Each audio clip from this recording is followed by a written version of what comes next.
Welcome to the Taproom exclusive. I'm Dean Zarbaugh. I'm sitting here at Great Lakes Brewing Company with Mark Hunger, the brewmaster of Great Lakes. How are you, sir? Good. How are you? I'm doing great. Thank you for taking the time to sit down with me. You guys just celebrated your 30th anniversary here at Great Lakes, or you're going to here in September. Correct. It's the whole year-long celebration. Congratulations on that. You started around 97 around here? Right. I started here in January of '97, so it's been quite a while. And what brought you to brewing? And then what brought you to Great Lakes itself? It was I don't want to say it was by chance, but I have a science background. Okay. And graduated with a science degree, and did not know much about brewing at the time, but knew there was a lot of science involved. And I applied here, didn't really answer any particular posting or anything, and just so happened they were looking for somebody with some science background to start up the quality control lab. Okay. So that's sort of how I got my foot in the door. They brought me in. Back at that time, nobody necessarily had titles or anything like that. Right.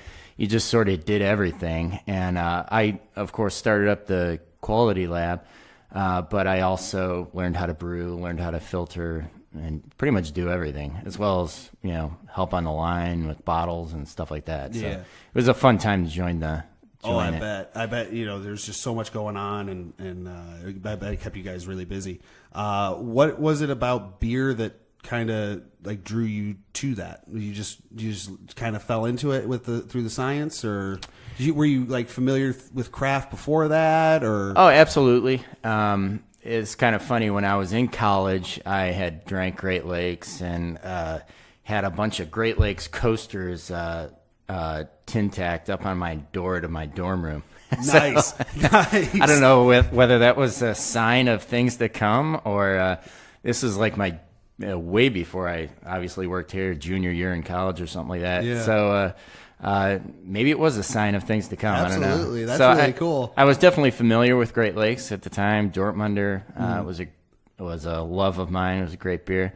So it was fun. And you just, how can you pass up the opportunity to work at a place like this? Right, exactly. And outside of, the final product, what's kind of been your favorite part of brewing beer?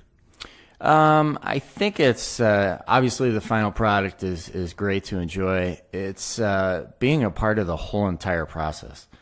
At this stage here, we travel out to hop country to actually look at the raw ingredients in the fields that we're going to get and brew with, and to see then those raw ingredients come in, as well as the malt, to analyze that, and then brew with it, and then just track everything literally from the field to the glass.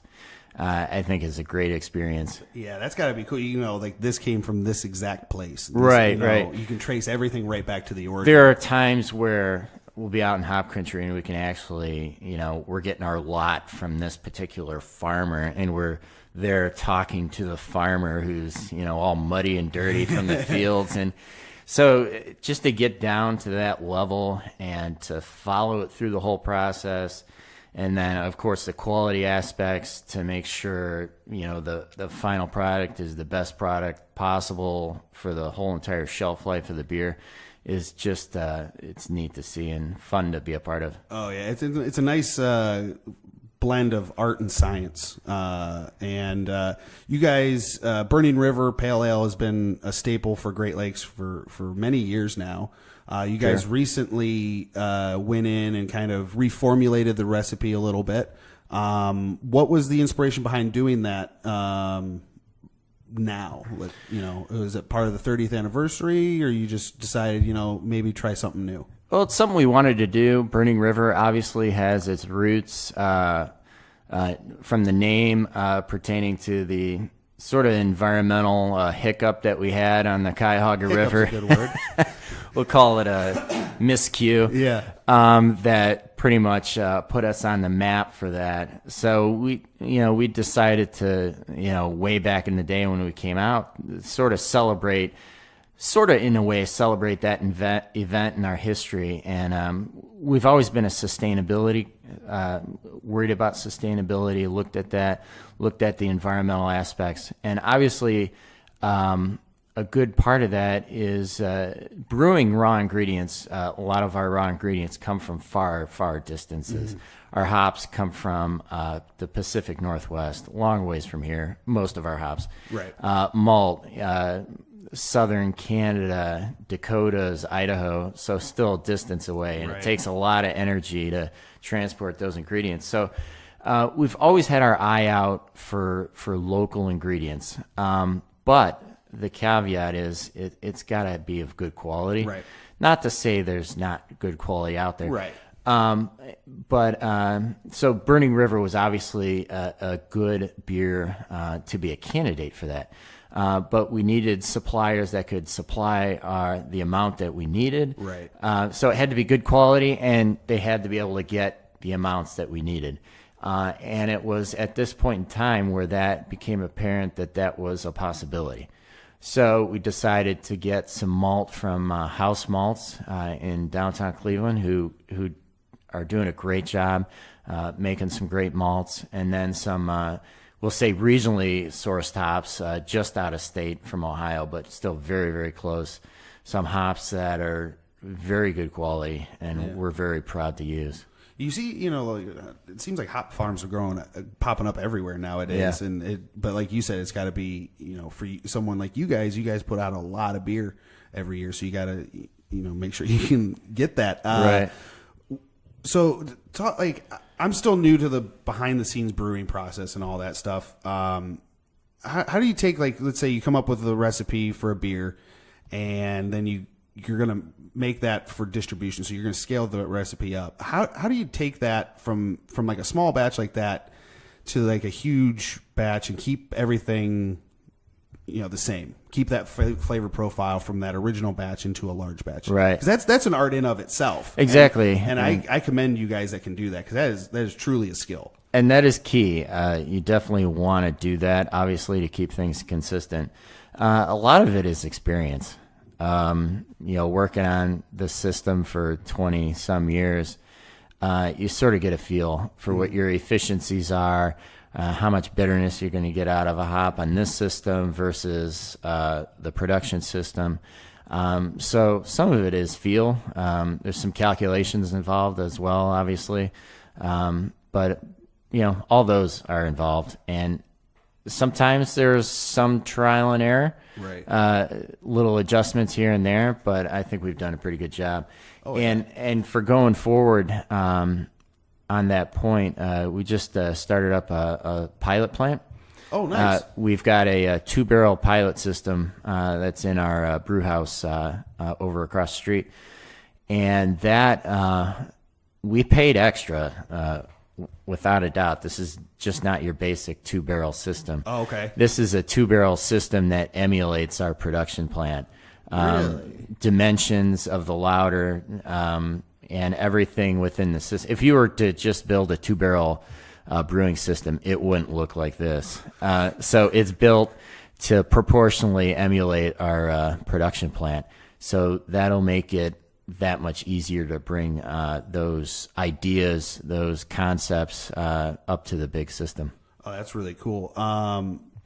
So you've been here now for a little while. What's not a typical day like, but what's your day like as a brewmaster at Great Lakes? Yeah, there's definitely not, and I stress not a typical day. Really, it's being in tune to how things are flowing, making sure we're keeping on schedule, making sure the product, nothing is compromising our quality in any way. I think I might have said schedule, staying on schedule, and where we have to catch up. What are the fires that need to be put out to stay on schedule and to keep things moving. Yeah. So what are some other beers that have come out of the system? You've also done, am I right, the Alberta Clipper, was that your? That was a beer that developed, came through the 7 barrel, the pub system. Okay. Yeah. What were some of your favorite beers that you've made through your system over the years? Oh gosh. If you can, if you can pinpoint, like, let's say a couple. I probably have ask me tomorrow and the next day, and I probably have a new favorite. Yeah. Just based on the occasion and what you're thinking. I'm probably more of I drink anything, but I'm probably more of a lager guy than anything. Yeah, I love lagers. Bocks are a favorite of mine. Elliot Ness is one of my favorites. But then the Flip the Page, Cloud Cutter is another great beer that I think we developed that really, really hits the mark, I think. It is a great beer for the warmer weather that I hope we're getting here.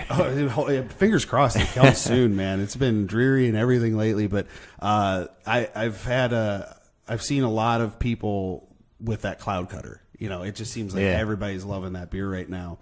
It's delicious. No, absolutely. It's really, really good. I haven't had a bad beer from you guys. You know what I mean? Like there's something for every occasion. And making a lager is relatively a hard thing to do to get a really good lager going. Is that right? Like, that's what very is it accurate about that style that makes it? First of all, difficult? we sort of developed as a lager brewery. Yeah. Dortmund or Elliot Ness were two of our first beers, really. And I actually have the handwritten, I know that for a fact because I have the handwritten original brew sheets in my office. Wow. from 1988. Those are going to be in a museum someday. Yeah. So they're, again, I know that for a fact. Those were two of the first. But then obviously we branched off and went into ales as well to balance our portfolio. But I think, we have our proprietary lager yeast. I don't know if you're aware of that. Yeah. Great Lakes lager yeast that we're the only ones that use. It's fairly unique. Gives our beer some great character, I believe. And they are a lot of craft breweries are a little, I don't want to say scared, but they're hesitant on doing lagers because everybody does ales. Right. But we love them. We do them well. It does take a little more knowledge probably of how that yeast is going to react and stuff like that. But experience, again, we've got the experience on that. We've done it. It was one of the first beers we ever brewed. So I think we know how to do them well. Oh, yeah. No, Elliot Ness was the first. I was mentioning to Bridget actually the first beer I ever drank. Well, not beer, but first craft beer I ever drank, and that made me never go back to anything but craft. Right. So it's one of my favorites. I love that Elliot. I love amber lagers specifically too. I love that malt profile.